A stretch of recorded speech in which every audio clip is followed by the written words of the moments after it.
So guys, nandito ako sa may umakyat ako guys. Oh, ayan. Para makita ko lang yung bimba. So, ngayong araw is Martes. Ayan. So, mag-update tayo. And then, may ichichika ako sa inyo ngayong araw. So, nandito ako sa taas. Kasama ko si Habi ngayon. Ayan. Gusto ko lang makita yung mga bimba na ginawa nila. So, ito hindi pa natanggal. Hindi pa nila tinanggal. And then, meron na tayong dalawang bimba muna sa ngayon. Okay? So, ayun si Mark. Umakyat na si Mark. Pagbantay diya dong. Kaya maglagubo ka diya dako. Naglupod ani akong gikuanan. Oy, basig mga kuan ko.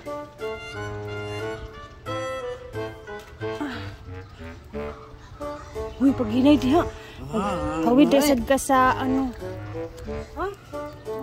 Guys, pinaakyat ako ni Mark. Ano to, Beb? Mag-date tayo dyan sa ibabaw. Ano ka?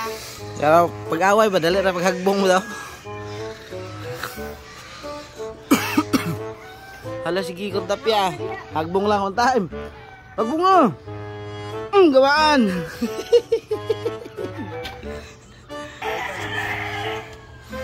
Ano din no? Gitama ng atong kwarta sa atong beam. Apay kami nga kabilya.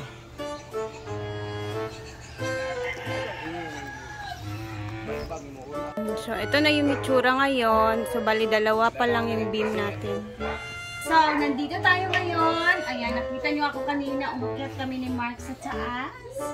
So, pinagpasok na namin yung mga gamit dito na iba na hindi pa nagagamit. And then, may mga simento pa dito, guys. So, ang mangyayari talaga dito is papastop talaga namin muna ni Mark. And then, sa sahod na naman natin ulit magpapatrabaho. Gaya ng ginawa natin last month. Kasi, syempre, ayoko di ba sabi ko sa inyo guys, ano lang tayo, kung ano lang, saan lang yung kaya natin, doon na muna tayo. And then,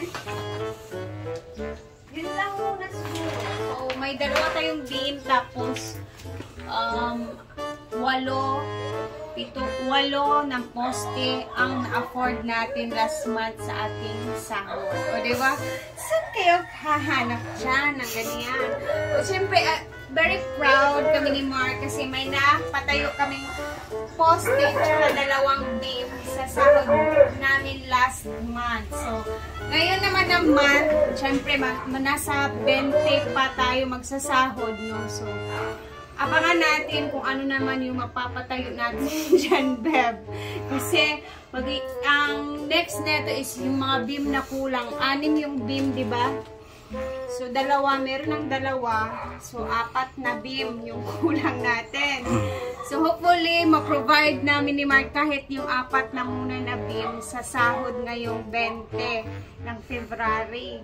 And then, next naman month, yun na nga guys, kaya minsan, bali 2 yung ina-upload natin kasi kailangan nating mag-grind ng bonggang-bongga para medyo mataas-taas naman yung bigayan sa sahuran. Kaya, ayan, pinipilit ko talagang mag-upload ng 2 beses dito sa YouTube sa isang araw, umaga, tsaka hapon, para at least kahit papano, diba? And then, sobrang salamat din talaga sa laging nanonood kasi nanonood pa rin talaga sila, Beb, no, na 2 yung upload ko. Kaya sobrang salamat po talaga. Lahat ng mga poste na andito, kasama ko kayo dyan. Isa kayo sa mga nagbibigay sa akin ng motivations para mabuo-buo natin pa konti-konti ang ating pangarap na bahay.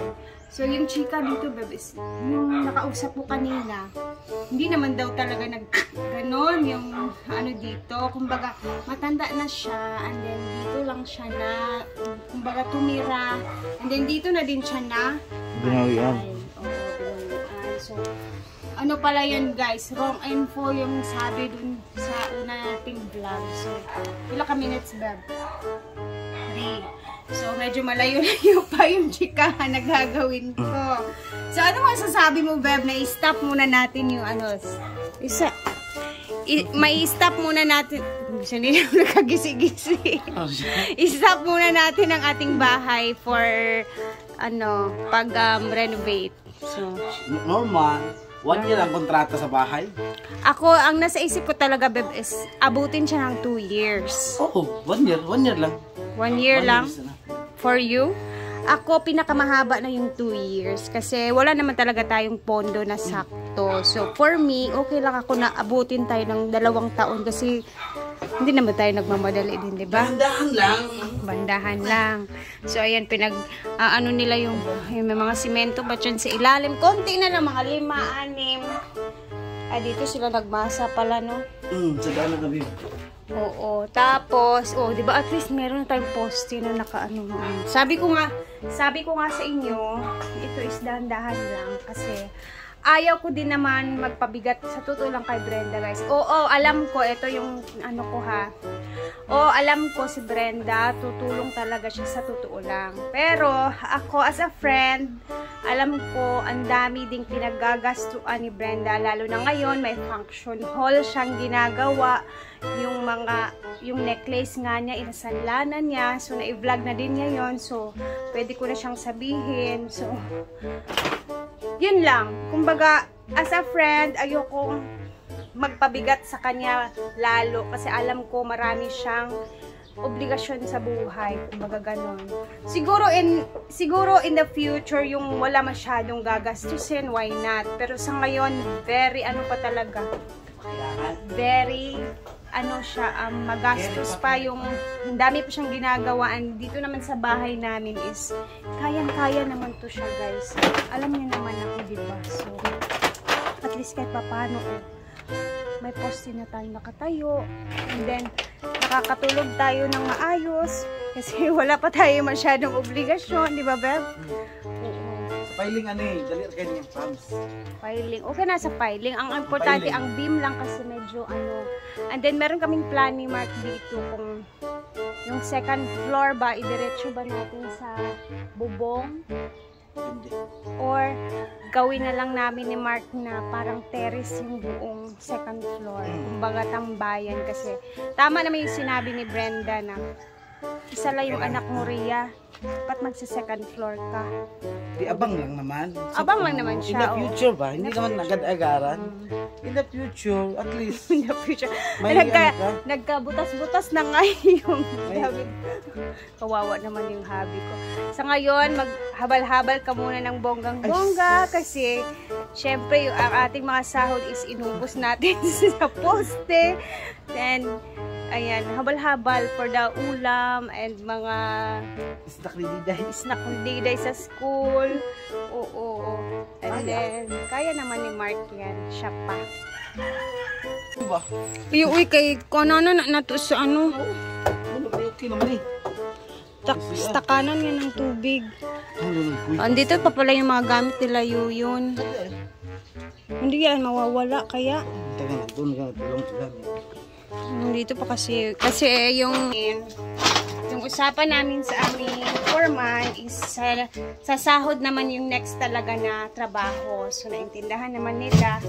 And then, nagkikita-kita naman kami lagi dito, guys. Kaya din, sa totoo lang, ayokong kunin talaga si foreman. Yung foreman nila, madam, kasi nahiya ako ba? Kumbaga, nahihiya ako na sabihin sa kanya na pag may pera lang, tsaka natin ipapagawa ulit.